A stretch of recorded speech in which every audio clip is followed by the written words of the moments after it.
바로 시작하도록 하겠습니다. 지금부터 북새통 마중물 작은 도서관 제2호점 개관식을 여러분의 힘찬 박수와 함께 시작하겠습니다.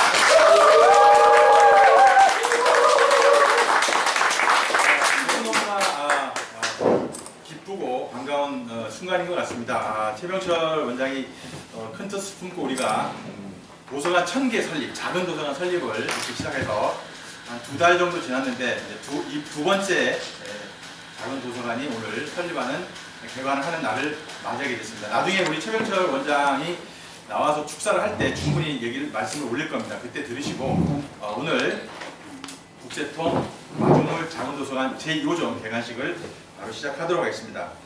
먼저 북새통 마중물 작은 도서관 설립 운영 약정서에 대한 서명식을 추진위원장인 최병철 원장님과 제2호 관장님인 정미숙 관장님 나오셔서 서명식을 갖도록 하겠습니다. 나오셔가지고 사인만 여기 보내주시면 될 것 같습니다. 먼저 관장님께 서명하실 때는 힘찬 박수 계속 불러주시기 바랍니다. 네.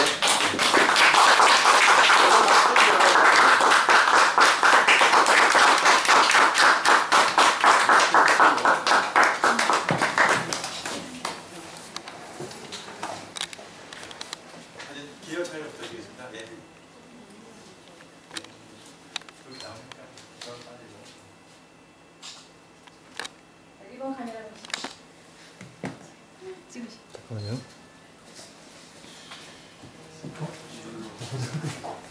바로 이어서 북새통 마중물 작은 도서관 제2호 도서관장 임명장을 수여하도록 하겠습니다. 임명장 북새통 마중물 작은 도서관 2호점 정미수 설치 장소 커피베이 구미 근무전 귀하를 한국창직경영개발원과 남문동체험본부가 지역사회 독서문화 확산을 위해 설립한 북새통 마중물 작은 도서관의 관장으로 임명합니다. 2018년 9월 13일 한국창직경영개발원장.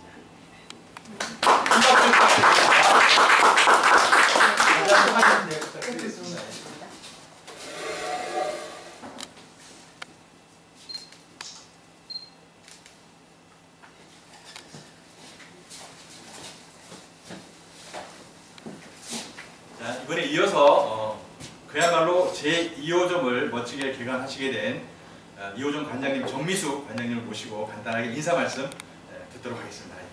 인사 말씀 부탁드립니다.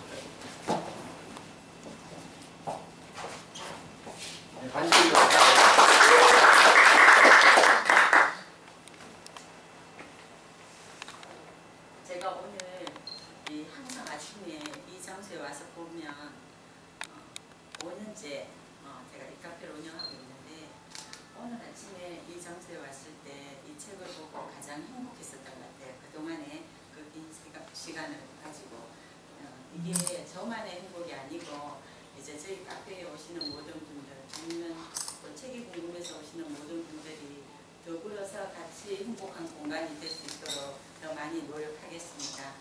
2호 관장으로서 열심히 하겠습니다. 감사합니다. 그러면 이어서 북새통 마중물 작은 도서관 추진위원장님이신 최병철 원장님 모시고 축사의 말씀을 듣도록 하겠습니다. 커팅 먼저 할까요? 예. 커팅이.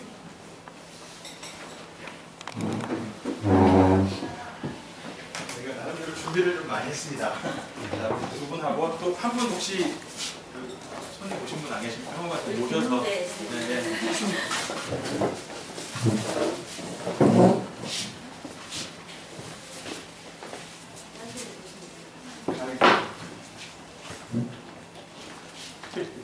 카메라 좀 준비해 주시고.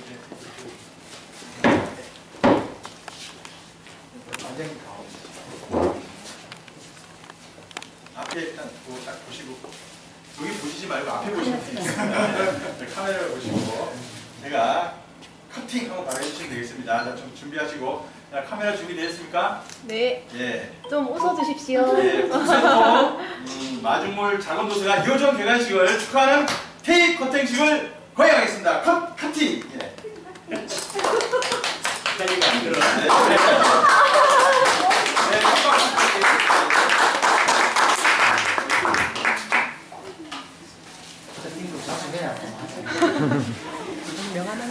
하도록 하겠습니다. 영화는. 자, 이어서 그럼 바로 아까 말씀드렸던 우리 북새통 마중물 장원도서관, 이 귀한 도서관 1000개 설립을 추진하고 계시는 추진위원장 최병철 원장님 모시고 축사의 말씀을 들어보도록 하겠습니다. 모실 때 큰 박수 부탁드리겠습니다.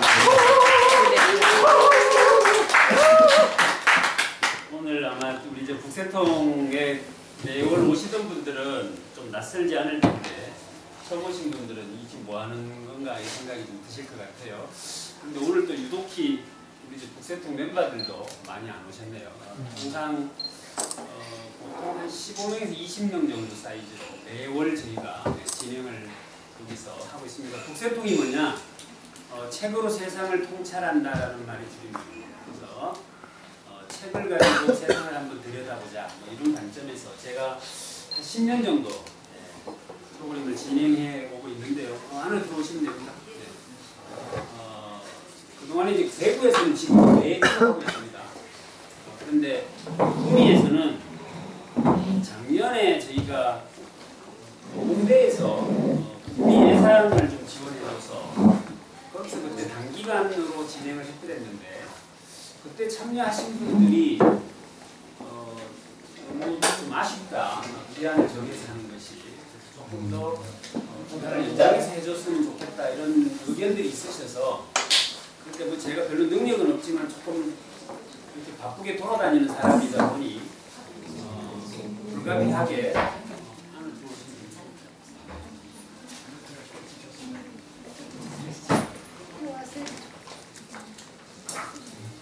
다들 굉장히 뭐 하는 건가 싶어서 긴장들을 좀 하시네요. 조금 좁지만 카페라테 시키세요. 자, 그렇게 해서 저희가 제가 그러면 월 한 번 정도 진행을 하겠습니다라고 했어요. 그런데 그때 제가 우리 정 사장님에게 장소가 마땅치 않다. 그래서 장소를 협조를 좀 해주시면 좋겠습니다라고 부탁을 드렸더니 흔쾌히 2층을 이용하라고 해주셨어요. 이제 거의 1년 다 돼가거든요. 1년 정도를 사실은 뭐 2층을 그냥 무료로 이용을 했는데 그러던 중에 이제 저희에게 어떤 변화가 생겼느냐면 제가 여기 기관 이름을 보면 아시겠습니다만 한국창직역량개발원이라고 하는 곳과 남문동 체험본부라고 하는 곳을 제가 동시에 운영하고 있는 사람입니다. 근데 제가 이 책을 애초에 북새통을 시작하게 되었던 모티브는 책을 읽으면 좋은 줄은 다들 알지만 사실은 읽어야지 하지만 읽지 못하죠. 또 어떤 분들은 읽어도 이해가 안 돼요. 사실은 읽을 때뿐이고 읽고 나면 사실 그게 기억에 남거나 생활에 연결되어지는 것까지 가기가 녹록지 않습니다. 그래서 책을 먼저 읽지 말고 한번 들어보세요. 들어보시고 이해가 되고 좀 관심이 가는 책만 읽으세요.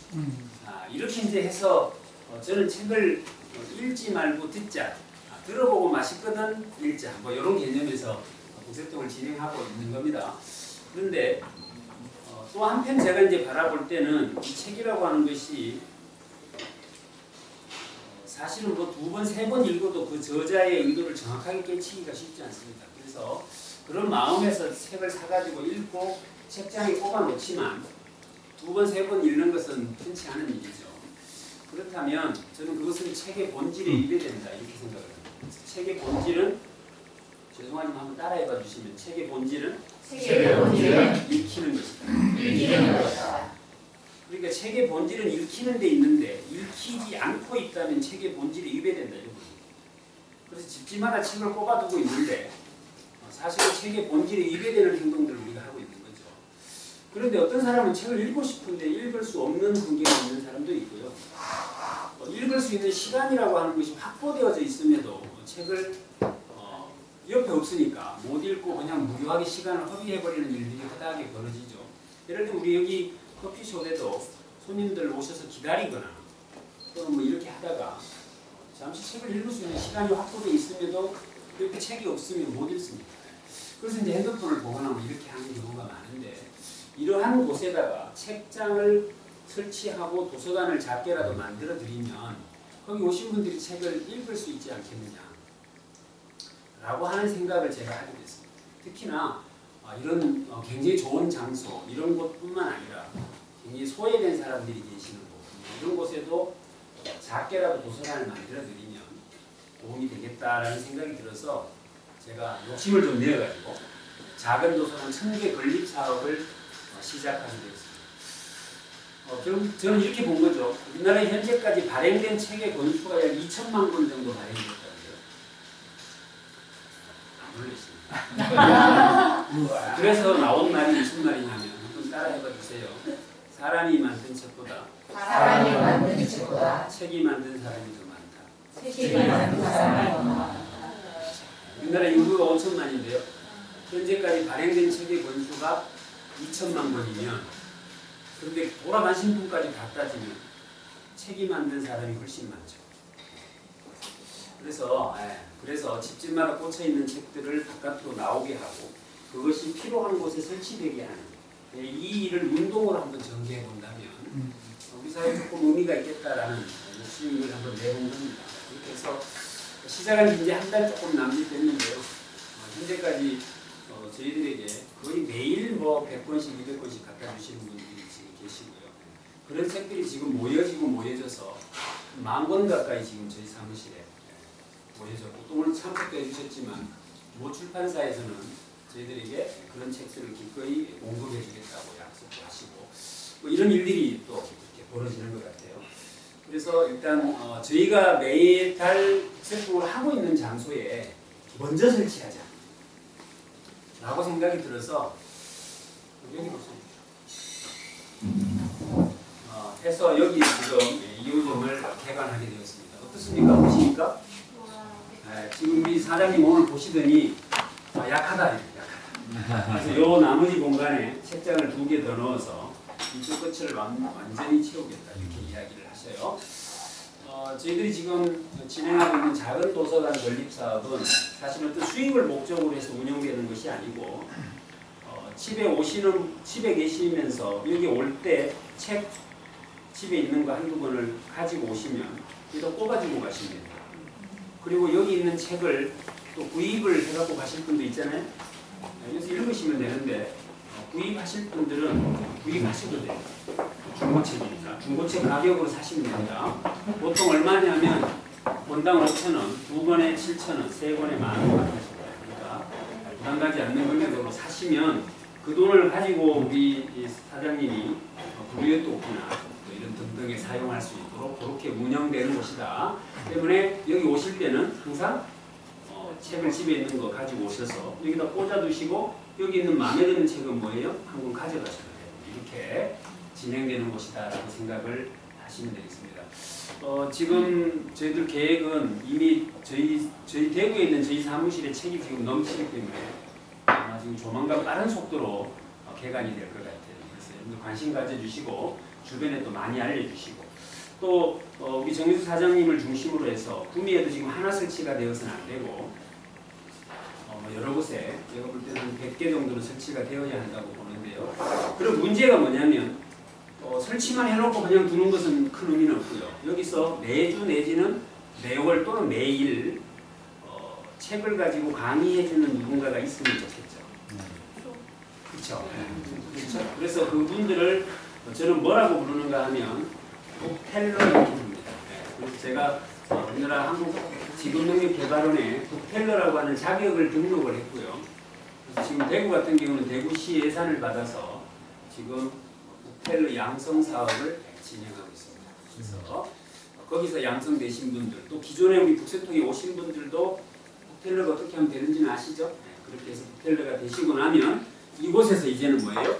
내가 읽은 책을 강의를 할 수 있는 이런 무대가 확보되어지는 의미도 있다. 이렇게 이해를 하시면 되겠습니다.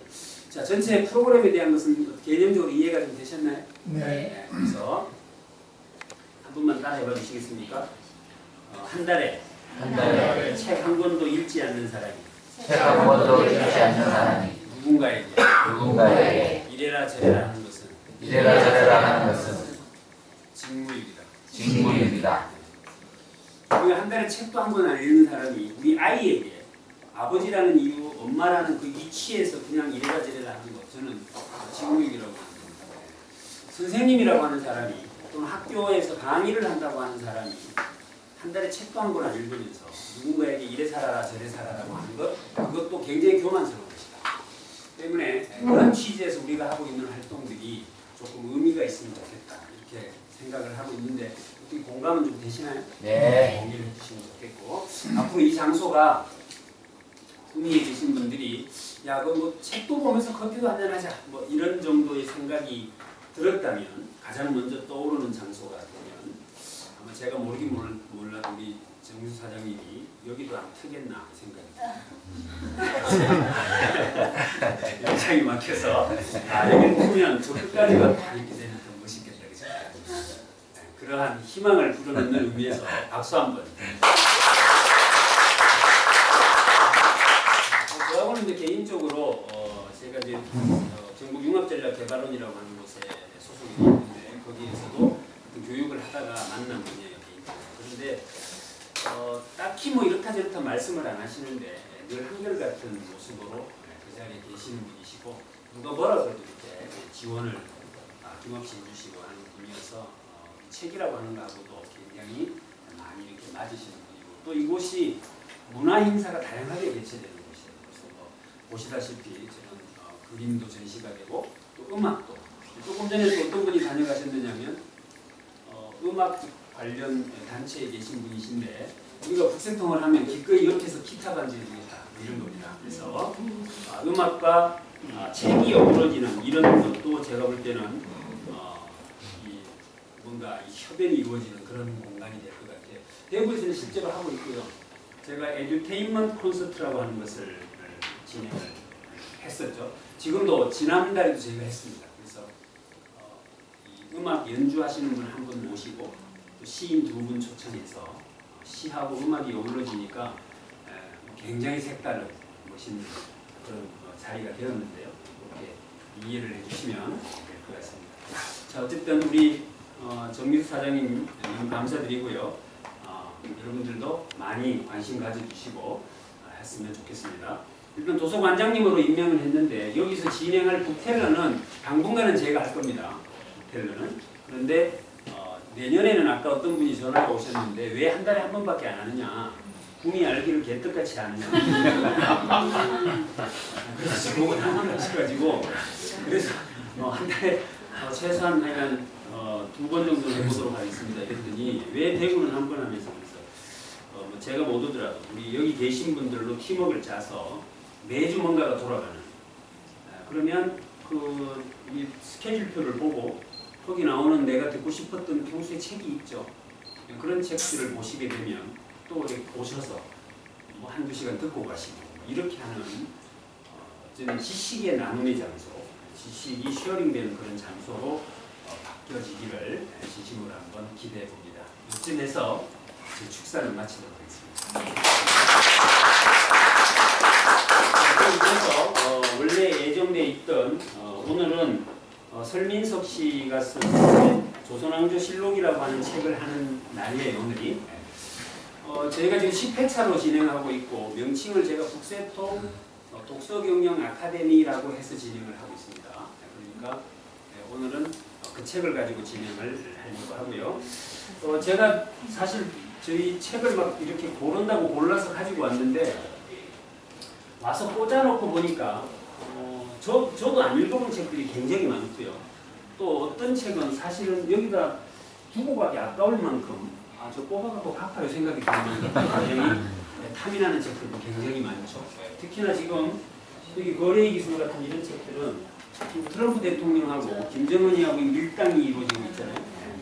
다음번에 우리가 하게 되는 원하는 것을 어떻게 얻을 것인가 라고 하는 책도 같은 맥락에서 이해될 수 있는 그런 부분이어서 특히 저는 깜짝 놀랐습니다. 들어오세요. 여기 Y 시리즈, Y 시리즈 이것은요, 누가 주는 책이냐면 꿈에 계신 분이 전화가 오셔가지고 꿈에 계신 분이 전화가 오셔가지고 우리 집에 참 보기 어리기 아까운 책들이 있는데 책을 드리고 싶습니다 라고 연락이 오셨는데, 이걸 대구로 점핑했다가 다시 싣고 여기 오니까 힘이 들잖아요. 그래서 잠시 좀 대기하십시오 이랬더니 분이 기꺼이 또 대기를 하셨어요. 그래가지고 대기가 되어진 상태에서 오늘 저희가 가서 싣고 왔습니다.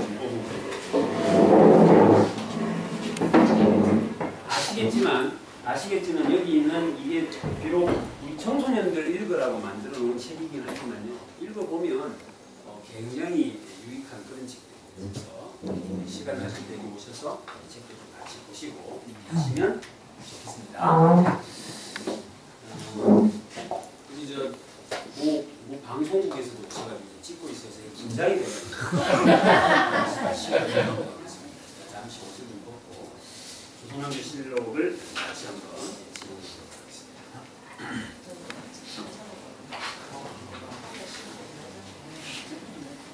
자, 처음 오신 분들 좀 당황하지 마시고 저희 북새통에는 교가가 있습니다. 그래서 교가 같이 힘차게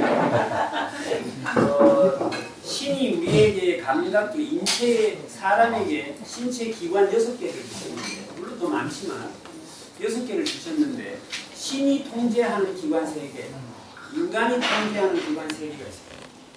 그러니까 그 3가지를 네 맘대로 통제하고 살아요. 그런데 나머지 3개는 네가 애는 쓰겠지만 네 맘대로 안 될 걸이라고 해서 주는 기관이 있어요. 그 3가지가 뭐냐면 6개 먼저 말씀을 드리면 눈, 코, 입, 손, 발. 눈, 코, 귀, 입, 손, 발. 요 6개의 기관 중에 3개에 대한 통제권은 누가 가지고 있다? 신이 가지고 있다. 근데 나머지 3개는 누가 가지고 있다? 네, 인간이 가지고 있죠. 신이 가지고 있는 것은 뭐냐면 눈, 코, 귀입니다. 눈, 코, 귀는 신이 통제를 합니다. 그러니까 여러분들이 지금 저를 보고 계시지만 사실은 저를 보고는 있지만 딴 데를 보고 있었습니다. 이 뇌통제 능력에 무관한데 마음대로 되는 건 입이고 손이고 발이고 맞습니까? 그래서 이 3가지를 잘 활용하시는 분, 열심히 활용하시는 분들이 잘 산다고 해요. 그러니까 지금 또 교가를 부를 때는 이 3가지를 열심히 써서 교가를 불러주시면 좋겠습니다. 다들 아시죠? 네, 힘차게 박수 치면서.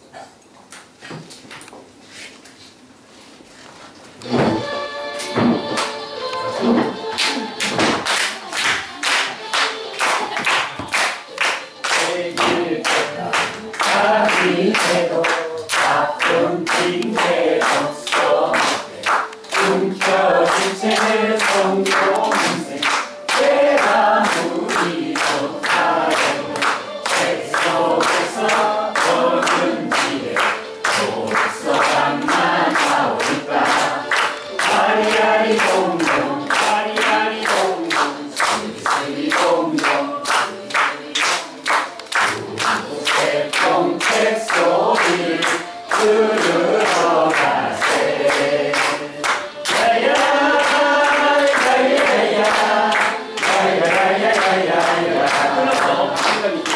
인생살이 더덕하고 인생 한탄 여러분들 명품 가방 비싼 음식 제와 우리 좋다고 생명지다 자기들은 벌써 당장 나올까 아리아리 동동 아리아리 동동 스리스리 동동 스리스리 동동 우세 통째 소리를 들어라 보세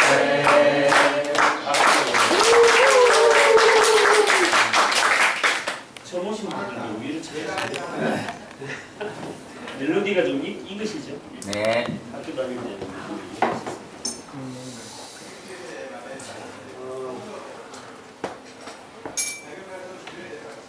지금 우리나라에서 가장 강사료가 비싼 강사가 손민석 씨죠. 한 타임이 얼마 받는다고요? 1,400만. 1,300만, 1,400만.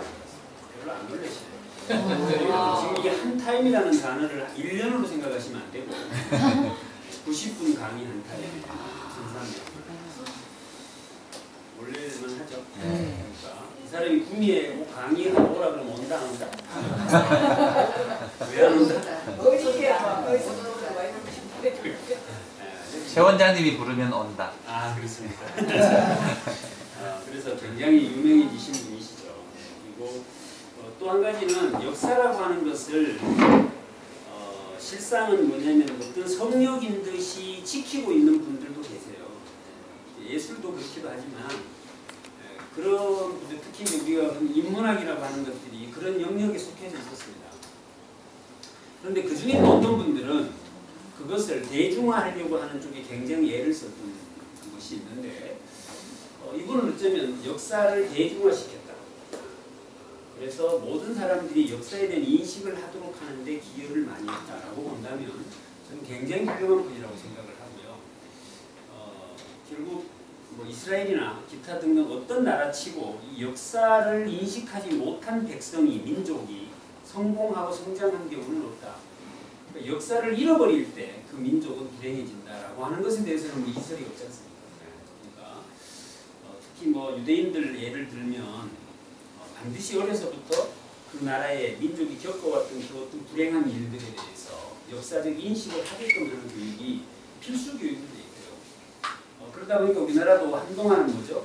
이 역사, 국사라고 하는 과목이 학교에서 시험에도 빠지고 이렇게 무시되는 경우가 있었습니다. 근데 지금 이제 그나마 조금 살아나고 있는 것 같고요. 서울대학교 같은 경우는 뭐죠? 국사가 시험을 쳐야만 하고 또 공무원 시험 칠 때도 지금 필수 과목으로 들어가 있고 그래서 저변이 확대되어지는 쪽에 굉장히 많은 애들을 쓰고 계시는데 이분이 그런 부분에서 굉장히 노력을 하신 분이다 이렇게 말씀드립니다. 이쪽이 좀 각도가 잘 안 나오더라고요. 다음 주부터는 아마 2층에서 하게 될 것 같습니다. 설민석, 뭐 학력은 이렇습니다. 그리고 기타 등등의 여러 가지 관련 책들, 역사 관련 책들을 읽었고 이분이 자기를 소개할 때 어떻게 소개하는가요? 이렇게 소개를 하더라고요. 존경하는 대한민국 국민 여러분, 대한민국 최고 역사 강사 설민석입니다. 뭐 이런 식으로 하잖아요. 목소리 보이스가 굉장히 매력적이어서 많은 사람들이 좋아를 하고 뭐 그렇게 하는 것입니다. 이투스 여기에 대표 강사로도 되어 있습니다. 한국에서 제일 많이 팔린 책이 어떤 책이라고요?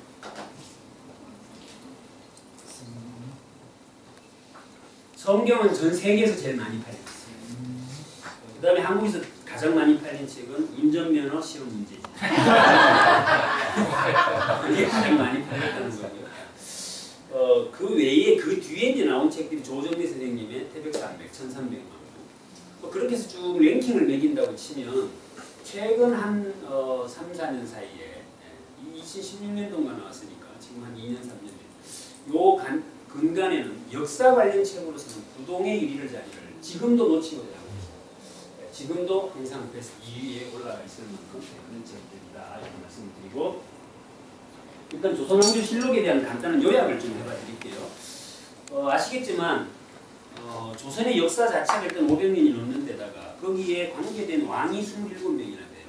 그러니까 이것을 한 시간에 우리가 다 이야기할 수는 없고 보통은 대체적으로 누굴 많이 하는가 하면 어쩔 수 없이 태조, 그 다음에 태조, 그리고 세조, 그리고 정조. 거기에만 한 사람 굳이 넣는다면 선조, 요 정도.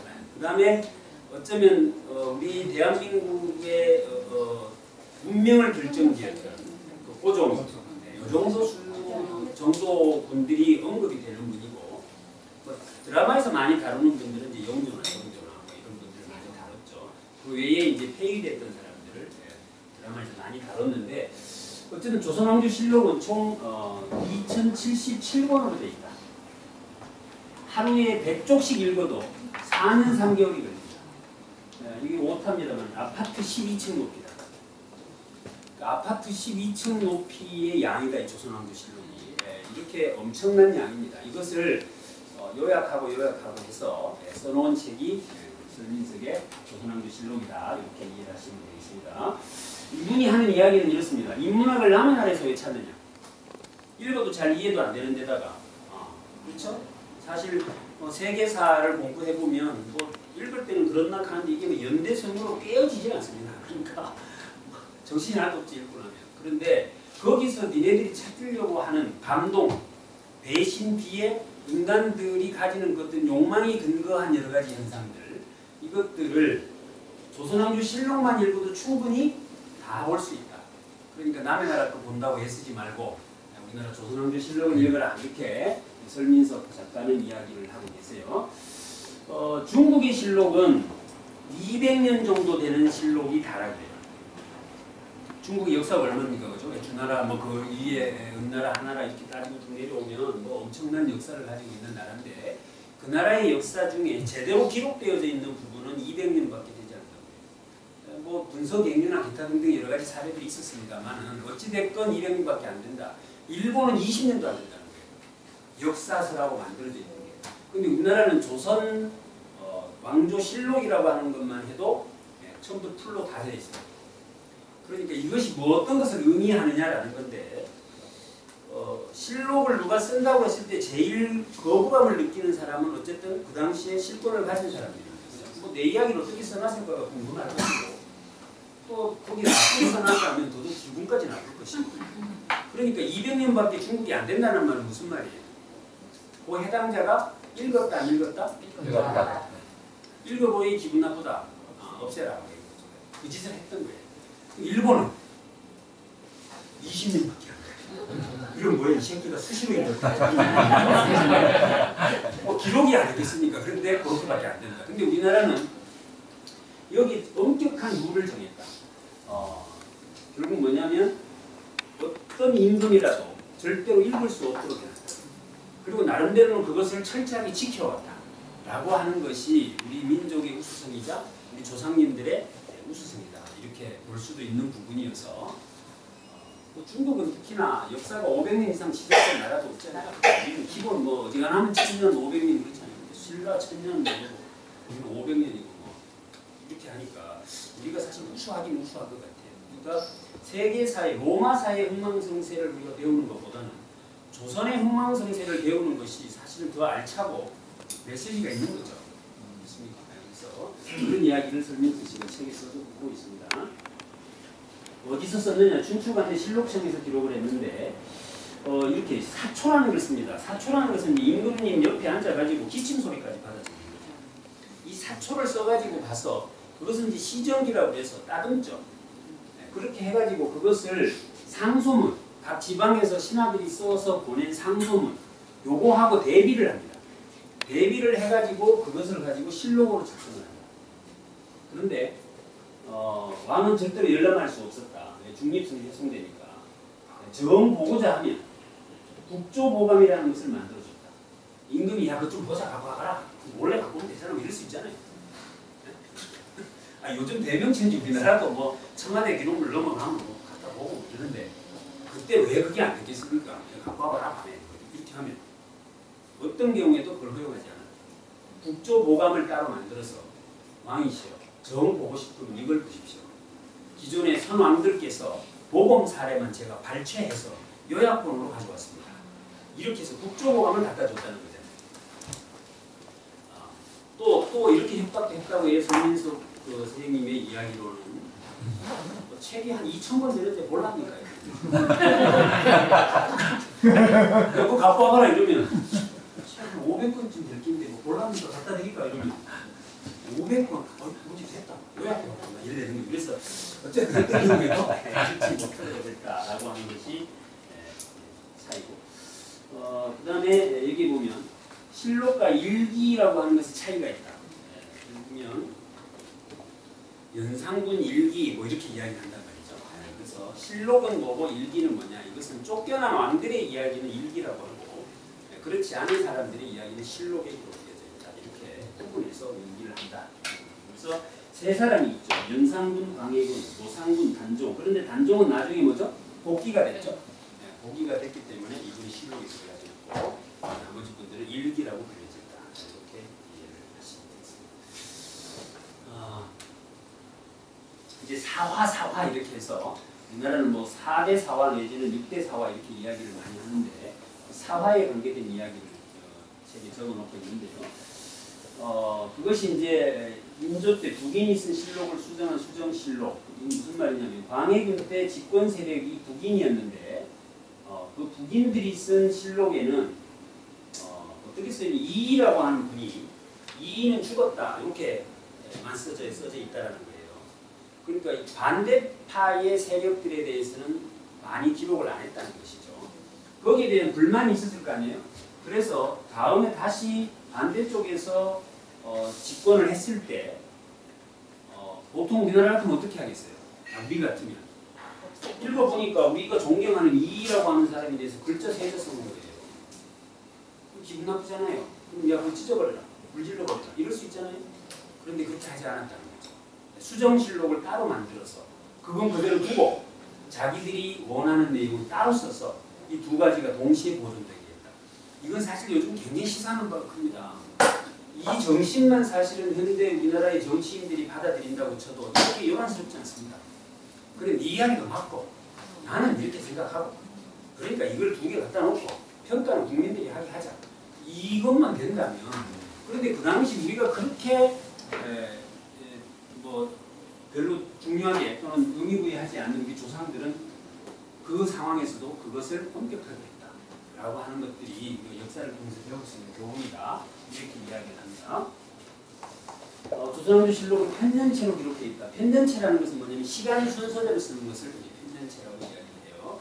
그럼 여기에는 사관의 의사가 들어가 있느냐 안 들어가 있느냐, 사관의 의견도 다소간에 포함되어 있다. 이렇게 이야기를 하고 있습니다. 27명의 왕을 써서 7조까지는 다뤄놨는데 고종순종실록은 일제가 참견했다. 그렇죠? 일제에 의해서 왜곡되어진 부분들이 많기 때문에 이 부분은 사실은 제외되어야 된다.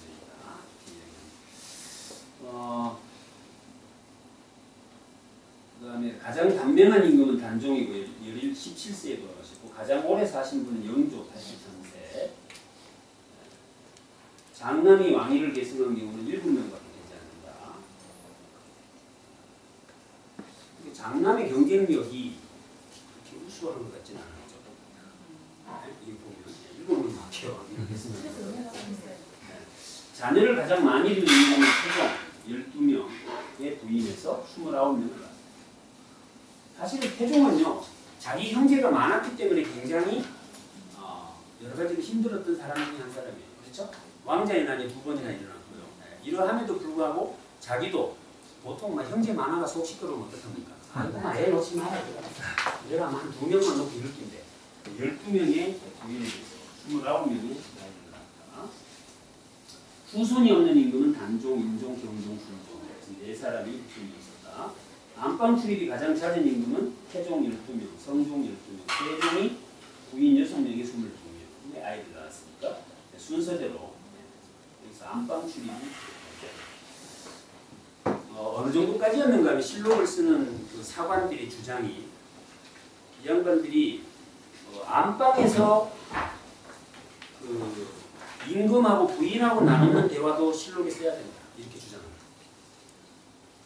그러니까 야 그거 좀 심하잖아 어떻게 이래 될까 그죠? 그러면 거긴 여자 사관을 들여보내자. 이렇게까지 이야기가 나왔는데 그럼 한번 방법을 찾아보자 이런 거죠. 말도 안 되는 소리 하지 마 이게 아니고 방법을 찾아보자. 이 정도까지 사관에 대한 어떤 권위나 그 위치를 지키려고 하는 노력들이 지속적으로 계속되었었다라고 하는 것도 이야기를 하는 내용이고요. 임금들 기상시간은 평균 6시, 잠은 11시에 잤다고 해요. 여기 보면 조선조 임금들의 평균 수명이 47세입니다. 얼마요? 47. 그러면 굉장히 단명한 거죠. 단명의 이유가 뭐죠? 써놨잖아요. 일단 잠시간이 부족하다. 그다음 중노동을 한다. 그다음 여자를 많이 만난다. 그다음 늘 감시받고 산다. 그다음에 모약을 많이 먹어요. 모약을 많이 먹어서 몸에 그 모약도 과하면 독이 몸에 세력이 되는 거죠. 이렇게 해서 이 사람이 일찍 오래 못 살고 죽었다. 이렇게 이야기합니다. 자, 그럼 실록이라고 하는 것을 우리가 이해하려면 이 실록을 만들어서 지금까지 우리가 보존해오고 있잖아요. 이게 타지 않고 없어지지 않고 그동안 우리가 얼마나 외침을 많이 받았어요. 그런데도 그것이 지금까지 이렇게 유지되고 유네스코의 문화유산으로 등재가 되어 있을 정도로 귀한 자료로 이렇게 이야기가 되고 있는데요. 당초에 이 사고는 4개소가 있었다는 거예요. 4개소. 여기 보면 춘추관, 충주사고, 성주사고, 전주사고. 여기 성주에도 있었고, 충주에도 있었고, 춘추관, 우리도 있었고. 이 네 곳에 있었는데 임진왜란 때 이 전주사고를 빼고 다 타버린 거예요. 전주사고만 남은 거예요.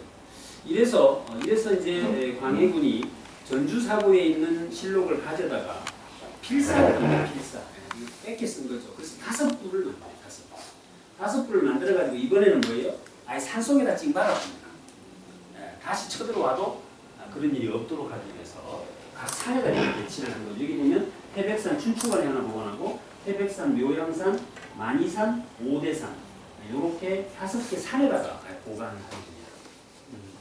그렇게 해서 쭉 내려왔는데 그것이 이제 일제시대를 거쳐서 지금은 어디 있는가 하면 서울대 규장각 여기에 2개 산에 있던 것이 지금 서울대 규장각이 보관되어 있고 부산 국가기록원에 하나가 보관되어 있고 평양 김일성대학에 하나가 보관되어 있다. 이렇게 해서 지금은 보관이 잘 되고 있다. 이렇게 생각을 하시면 좋겠습니다. 이 사고를 어디에다 지었느냐 여기에 대한 내용들을 혹시 스터디를 한번 해보시면 어떤 것들을 우리가 찾을 수 있느냐면요. 풍수지리에 대한 내용도 나오지만 안전에 대한 이야기. 요즘 막 집 무너지고 난리잖아요. 어떤 경우에도 그런 부분이 소각되거나 불이 나지 않을 수 있는 위치를 선정하는 부분에 있어서의 지혜가 지금 우리 이 안전관리에 대한 메시지를 얻는 데 굉장히 유용하도록 그렇게 선정했던 것도 우리가 볼 수 있습니다. 자, 이제 보관이 되어 있는데 그 책을 누가 썼느냐? 사관이라고 하죠. 그 사람들에 대한 이야기 한번 해볼게요. 태종 4년, 태종이 누구냐면 이방원이지. 이방원이 4년 때 말을 타고 사냥을 갔다가 말에서 떨어져요. 꼭꼭 부러진 거죠. 어떻게 돼? 쪽팔리잖아요. 왕이 말 타고 떨어지고 쪽팔리잖아요. 그때 딱 일어나면서 하는 말이 야, 이거 사관이 모르게 해라. 사관이 알면 이거 쓸 거야, 이거. 그런데 그 이야기를 사관이 뭐라고 써놨느냐면 실록에 친히 활과 화살을 가지고 말을 달려 노루를 쏘다가 거꾸러짐으로 말에서 떨어졌다. 상하지는 않았다. 그리고 이렇게 말했다. 사관이 이 일을 알지 못하게 하라라고 말씀하셨다. 이렇게 써져요. 그러니까 이것은 사실 그죠? 요즘도 우리나라도 역사라는 것을 언론이나 이런 기타 등등에서 지금 작성도 하고 쓰고 이렇게 있는 거잖아요. 그럼 다 자기 입맛에 안 맞잖아요. 그렇잖아. 근데 저 때도 저런 것들을 보면 왕이 그때는 뭐 법이고 뭐 그렇잖아요. 그런데도 그렇게 했다라는 것들이 임금이 있는 곳은 어디든지 참석을 했다. 사관의 자기는 문과 급제자 중 가족들에게 흠이 없어야 됩니다. 가족들에게. 그리고 이혼했는 사람들은 배제합니다. 왜 이렇게 하느냐면 편견을 가질 수 있고 또 한 가지는 가족들에게 흠이 있으면 그 흠을 발생시킨 여러 가지 관계된 것들이 있겠죠. 그것에 의해서 내 사고가 바뀔 수 있죠. 맞습니까? 예를 들면 우리 형님이 음주운전으로 삼진아웃됐다. 이러면 그 음주운전 관련 법이 너무 엄격하다. 그 누가 만들었냐? 임금이 만들었다. 그럼 내가 쓰면서 개떡 같은 법을 만들어라. 이렇게 쓸 수 있는 거죠. 근데 지금 우리나라 사회부가 지금 굉장히 시끄러운데 그런 부분에서 요소를 최소화하려고 그렇게 했다라고 하는 말이고 이 정태제라는 사람이 사관인데 사초는 실록을 편찬하고 나면 소각이 원칙인데 일부를 가지고 있어서 그것이 후손에게 전해져요. 그 안에 보면 임금을 비판하는 내용도 다분히 들어가 있다라고 하는 거예요. 그러니까 언론에 대한 통제나 규제를 받지 않았다라고 예측해 볼 수 있는 겁니다. 사관을 어떻게 보호했느냐? 임금은 볼 수 없게 하고 예민한 내용. 이것은 임금이 돌아가시고 난 후에 쓰게끔 했다. 이거 굉장히 우리가 지금도 한번 이렇게 배워볼 만한 그런 내용입니다. 무호사에 대한 이야기가 이제 시험에 아주 단골로 출제되는 이 내용들이죠. 학생들 같은 경우에 연산군 4년에 김일손이라는 사람, 김종직이라는 사람이 쓴 조의제문. 이건 뭐냐면 세조가 뭐 집권하는 과정에서 여러 가지 문제점들이 많다. 뭐 이런 내용들을 써놓은 글이에요. 그 글을 썼다라고 해서 그 내용을 가지고 연산군한테 꼬질러 바치는 거죠. 그랬더니 이 양반이 김종직이는 선왕을 헐뜯었으니 대역으로 부관 참시하고 죽은 사람 꺼내가지고 다시 처형하는 겁니다. 그것을 하고 그 글을 썼던 이 사관 김일소는 그것을 선언 문자로 남기려고 했으니 그 사람 능지처사하라, 능지처참해라 이렇게 해서 일어나는 그런 이야기들이 모사의 기폭점이 되고 하는. 여기서 사화라는 단어를 우리가 조금 생각해 보실 내용은 사화가 있고 옥사가 있고 그래요. 사화라는 것은 신하들끼리 모함을 하거나 세력 다툼을 해서 합법적으로 죽게 하거나 그들의 세력을 처단했던 여러 가지 행동들 이런 것들을 사화라고 부르고, 그렇지 않고 자기가 개인적으로 어떤 죄를 지어서 옥에서 죽거나 뭐 이렇게 하면 우리 옥사 이렇게 이야기를 이렇게 구분을 보시면 되고, 뭐 사화는 이렇게 대표적으로 모, 가짜, 비묘사와 역사사화 이런 내용들이 있는데 이런 것들이 다 실로가 관계가 되는 되고. 자, 이 책이 굉장히 재미있게 읽혀질 수밖에 없는 것은 각 태조부터 27명의 왕에 대해서 굉장히 이해하기 쉽도록 언어를 선택해놨어요. 여기 보면 이빨 빠진 호랑이 57세 최고령의 나이로 왕이 되다. 그러니까 이성계가 위화도 해군을 해가지고 집권을 해서 이렇게 해나가는데 왜 이빨 빠진 호랑이죠?